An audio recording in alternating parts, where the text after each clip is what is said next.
নীল গগনের ললাটখানি চন্দনে আজ মাখা, বাণী বনের হংস মিথুন মেলেছে আজ পাখা।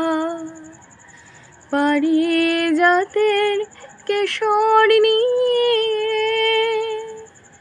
ধরায় শশী ছড়ায় গিয়ে,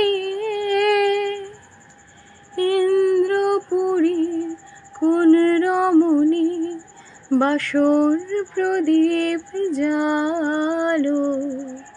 ও রজনী গন্ধা তোমার গন্ধ সুধা ঢালো, চাঁদের হাসি বাঁধ ভেঙেছে।